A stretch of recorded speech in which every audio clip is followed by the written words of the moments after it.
All right, testing. Sweet. Everything is working now. I've got the green light. We're streaming. We're all here. We're ready to learn about Terraform and HCL. So my name is Quinn Snyder. I'm a technical advocate with Cisco Learning and Certifications.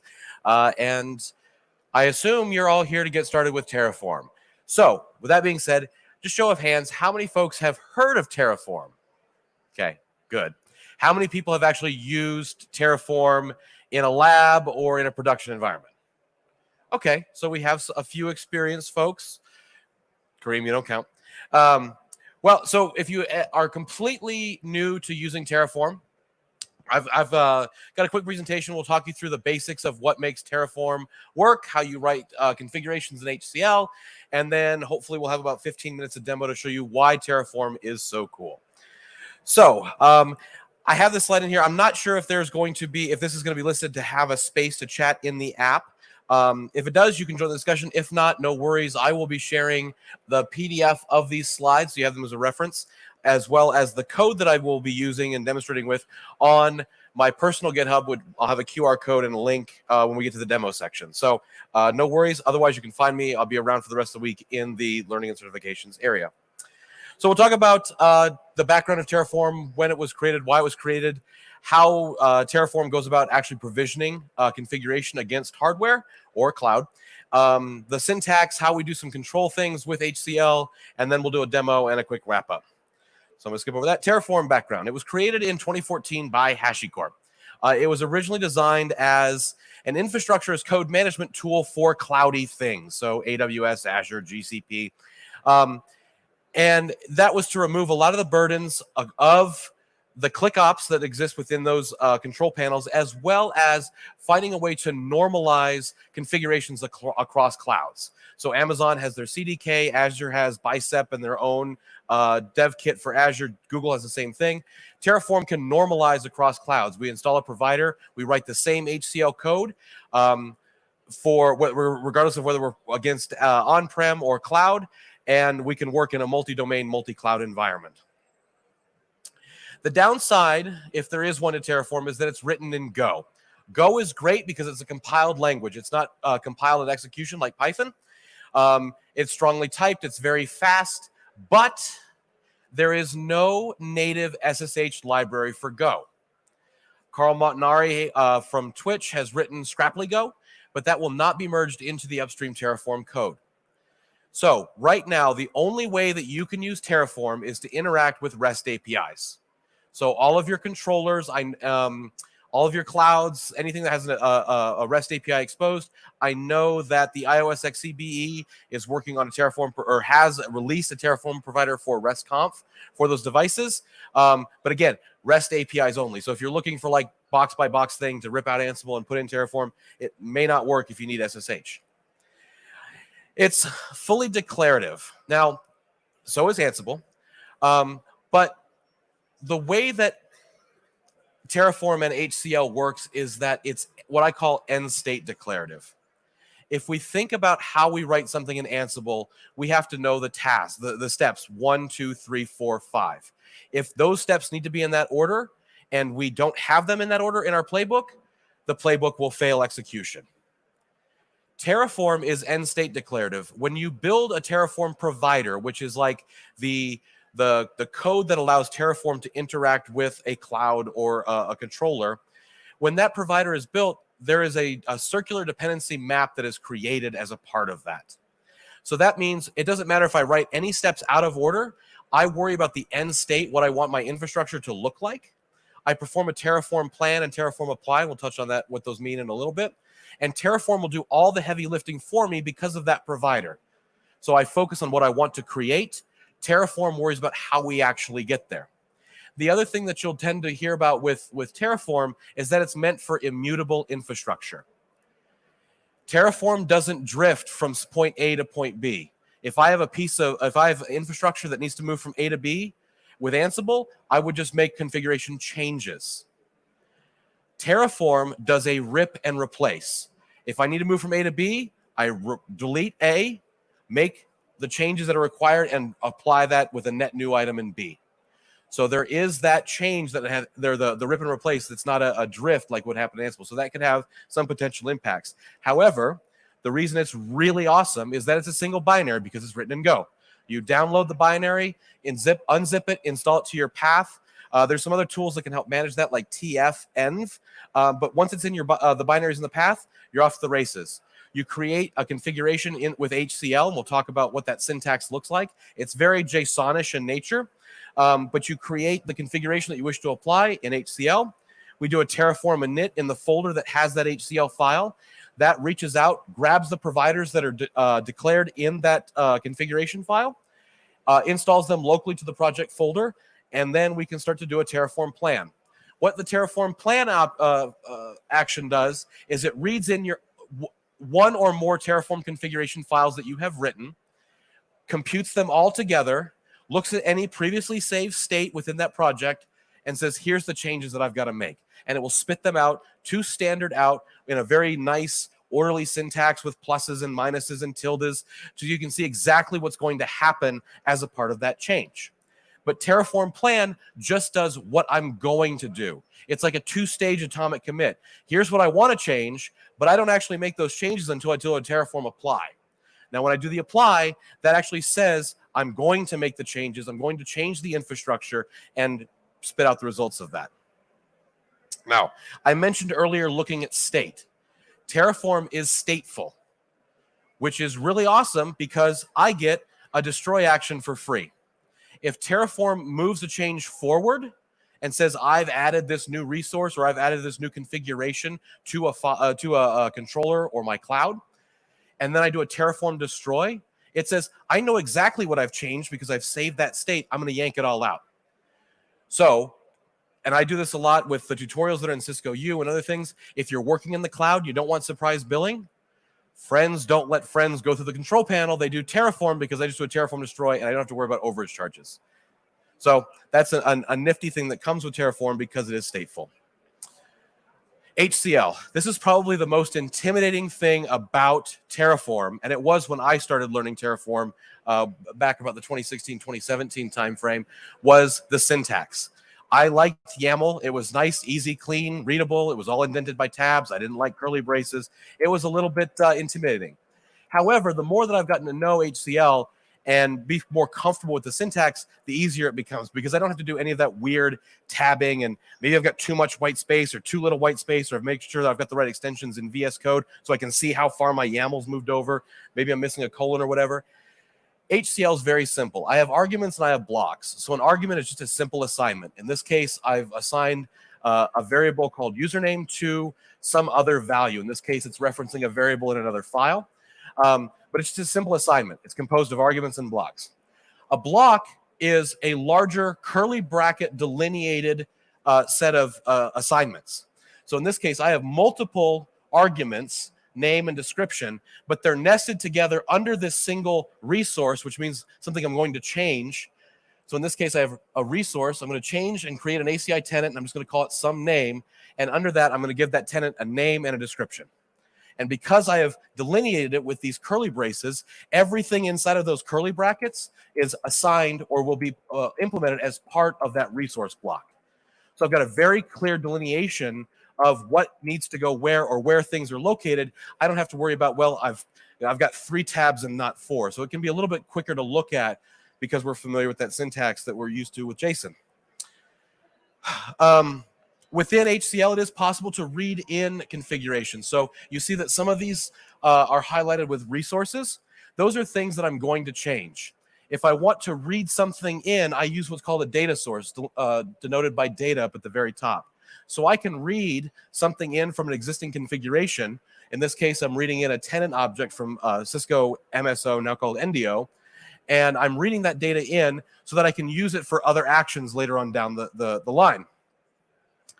The other thing that can become very confusing initially with HCL is this dotted notation. So follow me down the rat hole on this one.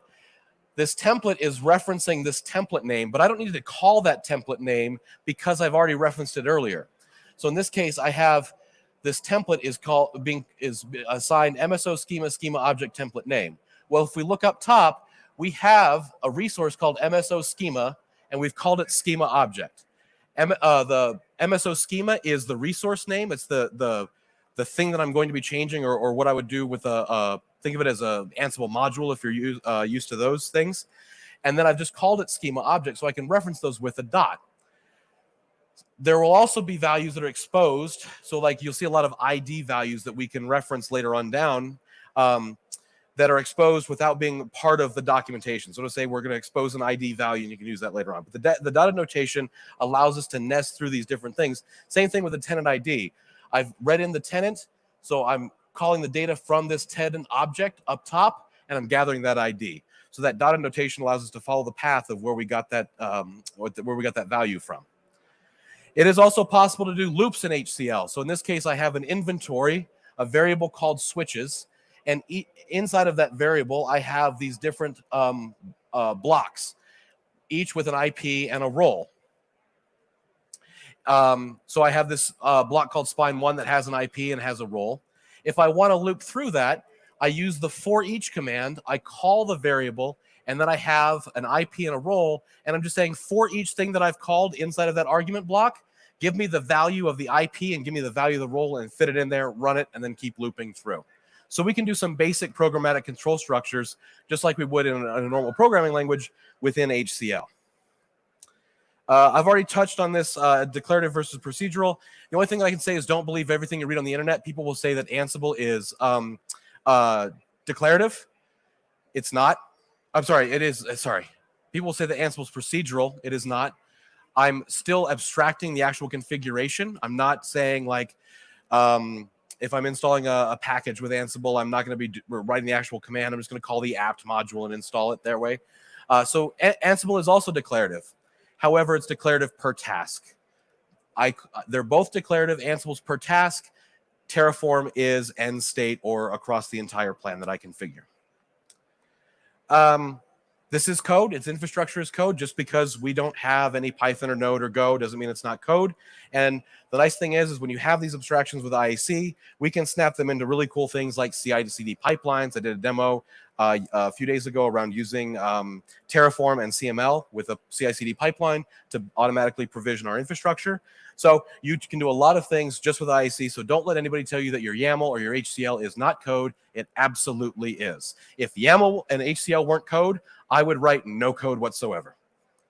So that being said, I'm going to start my demo here. If you snap that QR code, that will take you to this repository, the Cisco U 1004 repo. So I'll leave that up for a second so you guys can gather that. And those files, so right now you'll just see the files, and then there's a very thorough README to walk you through the use of the files that are there. Later on, probably later tonight, I will upload a PDF of the presentation as well, so you'll have that. So check back if you don't see it. Check back later, and it'll be up there. So that being said, I'm going to jump out of my slides, and I'm going to move over here. I just want to make sure that my ACI fabric doesn't log me out here. So all of these examples are done using ACI. You do not need to worry if you're not an ACI expert, because I'm trying to illustrate concepts, not get into the weeds and minutia of ACI. We're talking about tenants, which is like equated to almost like a specific container or partition for configuration. And we're just going to be messing with tenants. So we have this repository over here on the side. Everything that's there right now. So you can see there's a well-documented README, how we actually apply all these configurations and what they all do. But let's get into it. So I have this nest of files. So I have them broken out into folders: intro, variables, prompt, secrets, network, and network unordered. We're only going to get to 1, 5, and 6 today, but you can explore 2, 3, and 4 on your own when you clone that repo. So let's go into the 01 intro. And I'm just going to show this main.tf here. This is all HCL is for a very basic tenant configuration. The first 7 lines declare my required providers.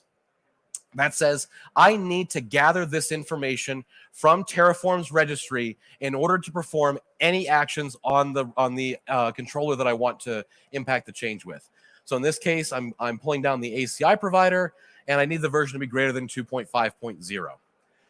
And I've labeled it, or I've called it ACI. So now you can see down here, I have that provider ACI. That's my configuration. So lines 10 through 14, or 15, I guess if you can curly brace, say, now that I have that provider declared, here's the information I need to connect to my end controller. In this case, username, password, URL. This is done using the reservable ACI sandboxes via DevNet. So if you reserve one of those, you can do this code as it is. The insecure equals true flag is because it's a simulator and the self-signed certs, and I don't want to worry about any of those errors. In a production environment, you probably don't want to have that insecure true flag, but for a lab environment, it works. And then at the very bottom, line 17 through 21 is the actual configuration I'm going to be applying. I have a resource called ACI tenant. That means I'm going to be building a tenant construct. I've named that Terraform tenant. You could name it whatever. I could call it Quinn's tenant. I could call it Joel's tenant. I could call it Flibbity Flobbity Flu. It won't matter. It's locally significant. In that resource block, I have a name. So that tenant, when it shows up in ACI, is going to be called QMS tenant 01 with a description of Cisco U demo tenant. That's all we're doing. So if I get out of here, the first step in any of this is going to be doing a Terraform init. That's going to reach out to the registry, pull down the provider. In this case, it's greater than 2.5, so it's pulling down 2.8. And assuming good Wi-Fi.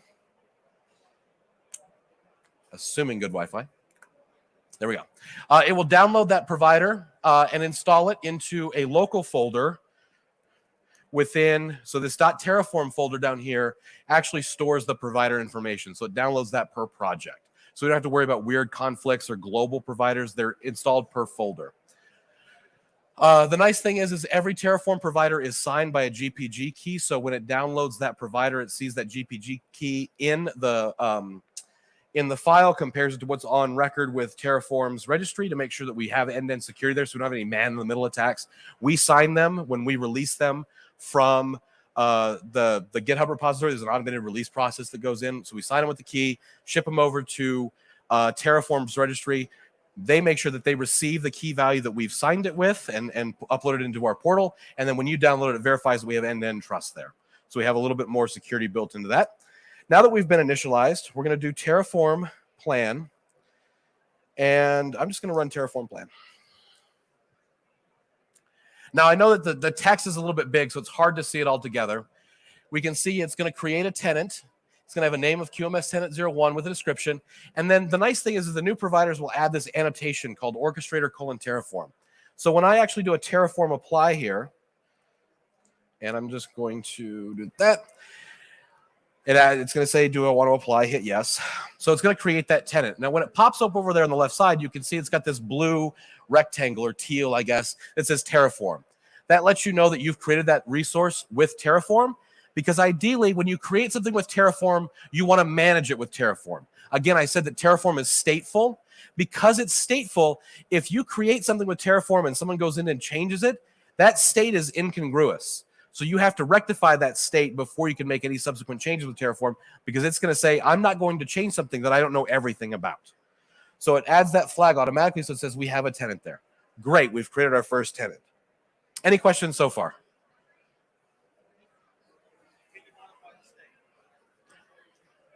Modify the state how? So if you're talking about modifying the state file, it is possible. It's not recommended because you can break things. There's also some CRCs that are put in place, so you really don't want to be messing with that too much. Generally, what happens if you modify this, if you modify the configuration, let me take a step back. I've only created a tenant, that outer tenant construct. For those like Joe in the back that are very familiar with ACI, that's like the biggest box I can buy. If I put little boxes inside of that, maybe I add a VRF, a bridge domain, some contracts, some filters, whatever. They're in that little box, but Terraform didn't put those in there for you. In theory, because I have only changed things inside of that big outer box, if I were to add those things manually and then yank it out with Terraform, Terraform says, yeah, the state that I'm tracking is consistent, and I can rip that out. It's when we start adding a bunch of other configuration on top of that that is tracked with Terraform, and you change that, that's when you fall into the incongruencies. So, like I said, there's some state that you've got to worry about. It's best when you start your exploration journey, do not do this in prod. I mean, I know we all have cowboy hats, we yeehaw up into the night, but generally don't want to do that in prod immediately. Give it a week or two before you're an expert. Okay, so the next step here, I'm going to go back, and since we are only a 30-minute class today, I'm going to go into the O5 network folder. Now, this is going to add some of those little boxes to that big tenant box. And I'm going to vim main tf and variables.tf. So the top matter for the main.tf does not change. I have the Terraform provider declared. I have a couple of differences here, and I'll show that in the next file. I've abstracted that username, password, and URL into a variables file. That is the second file that I've opened, but I can use that. Anything you see referenced with a var dot something, it means look for a variable type. So we have resources, we have data sources, now we have variables.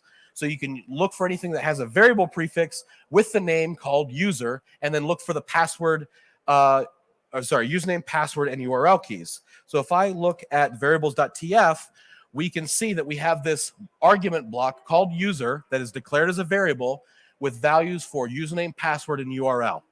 So Terraform will look to something called variable user, find those keys, mash them together automatically, and then apply that configuration. And you can see I've got variables for tenants, tenant name, VRF name, bridge domain name, and a subnet value. So let me go back. So all I've done is, again, we have resources that are going to create the tenant, the VRF, and again, we're referencing that var.vrf there. And you can see that I've linked it. So for those who are familiar with ACI, in order to create a VRF, it has to be underneath a tenant. I can't just create a random VRF anywhere. So it says stick this new tenant or this new VRF that you've created under the tenant that you've already instantiated in a previous step. So link them together that way. By using that ID value, you're telling Terraform these two things depend on each other. Run the graph to make sure we don't do them out of the wrong order. Same thing with the bridge domain. For those who are, again, familiar with ACI, a bridge domain is tied to a VRF. So we need to make sure that we have this relationship between the bridge domain and the context, which is ACI speak for the VRF. Make sure that those two things are mashed up. Again, run that graph, make sure we do them in the right order.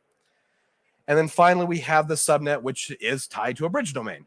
So we have the bridge domain ID, and then we call the var.subnet for that actual value of the subnet that we want to deploy. So that all being said, we're going to do a Terraform init. Download that provider again. This is where you've got to be cognizant of how big providers are. I thought the ACI one was big. It's about 40 megs. So every time I'm doing a Terraform init, I'm gathering 400 megs of data. For larger providers like AWS's, it's like 450 megs. So that can add up really quick. I was wondering why my disk usage was so low when exploring Terraform on AWS, and it was because of all those providers I downloaded over and over and over again. So be aware of that. We're going to do a Terraform plan, and we're going to have a lot more information that gets spit out. But basically, this is all that we're going to be configuring. We have the bridge domain, and we have some values here. So description and the name, as well as that's it for right now. All of these other things that have pluses that say known after apply, each of those are different values that or arguments that you can create under that bridge domain. So all I did was have the name and then the relationship to the VRF. If I wanted to say I wanted to allow ARP flooding, I could do ARP flooding equals true in that block, and it would then change that. If it just says known after apply, especially with like things like ACI that have defaults already, it's just going to accept the default for whatever you have for that policy inside of your fabric. So known after apply is either mean it's going to generate it and spit it out, or if there's defaults for those values, it will give those, or it will just accept the defaults when you apply it. So the subnet, again, we have the subnet in there, the annotation, the tenant name, and then the VRF. So we're going to do Terraform apply, and I'm going to do auto approve, which is going to bypass the nag screen to say, are you sure you want to create this? And you can see I just created a new tenant at the bottom there. Tenant 05, and if I double click in this, come on, we should see, there we go.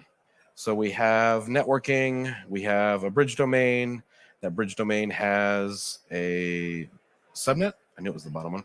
And then the VRF, we've created that as well. So all that stuff that we've talked about has been created in the fabric. So this is what makes Terraform really awesome. So if I look at main.tf and variables.tf, so how I had written it before was the context, VRF, bridge domain, subnet was the order that I needed them to be applied in. If I was doing this with something like Ansible, or I was doing this manually. If I don't do it in that order, it will fail. In this case, all I have done between 5 and 6 is change the order in which they're written. So in this case, I have bridge domain, subnet, context, and tenant. So they're called out of order.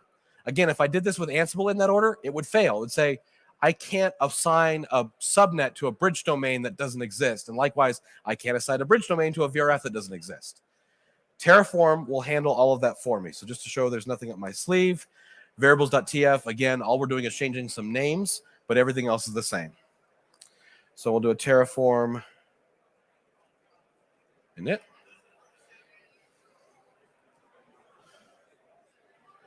And then we will do a Terraform. I'll just skip a step. The plan step is optional, by the way. I don't need to run plan before I apply. If I just do Terraform apply auto approve, it'll just say we're going to send that configuration along and not even ask you if you want to confirm or plan first. Now you can see it all worked. We didn't get any failures. Let's double check to make sure it's all there. This is tenant 06. We can see that networking, we have the bridge domain. Subnet is a little bit different, but that was called out in the variables, and we have the VRF. So it applied it just as we expected. So how does this all work? Well, in this folder, I have this graph. So it's cat graph command.info. So Terraform has a way that you can interrogate the Terraform graph, the cyclical dependency mapping that I talked about earlier. By invoking Terraform graph, pipe it to dot, which is a dot file processing utility, and convert that dot file, which if I do a cat dot graph, it looks like this. So take this information that's defined as part of that dot file that you would generate, and then spit it out as a PNG, a ping file. So let's do that. Pipe it to bin bash. So we will see that we'll have this tfgraph.png that is spit out. And I will open up the folder that houses all of this. And we have this tfgraph.png. And for those who are familiar with ACI, this looks a lot like what you can spit out of the Cobra and ACI toolkits. We have this provider, but you can see we have this subnet, which is linked to a bridge domain, which is linked to a VRF, which is linked to a tenant, which is linked to the root of that ACI provider. So we have this nested graph that is built every time we invoke Terraform plan or apply, so it knows that to do things in the right order to make sure that we will get the right results 100% of the time, every time. So with that being said, again, I'll put this back up for those who don't have it. All of the information, including the commands for creating the Terraform graph, are included in there in that demo repo. Session surveys, I believe there's a survey for this. Please fill it out, give me back some feedback and comments. I'll be around all week in the Cisco U or Cisco Learning Certification area. If you have any questions about this presentation or any other presentation I've done. Cisco Learning and Certifications, obviously, learn, train, certify. I have two things I've got to cover. One, if you need to have some targets for any automation, whether that's Terraform or otherwise, stop off at the CML booth. The 15% off. If they, everybody can get that. If they scan you, you get 50 off. The second piece is underneath your chair, there may be a raffle ticket taped. If you have a raffle ticket taped on the bottom of your chair, you have won a Fire TV. Must be present to win.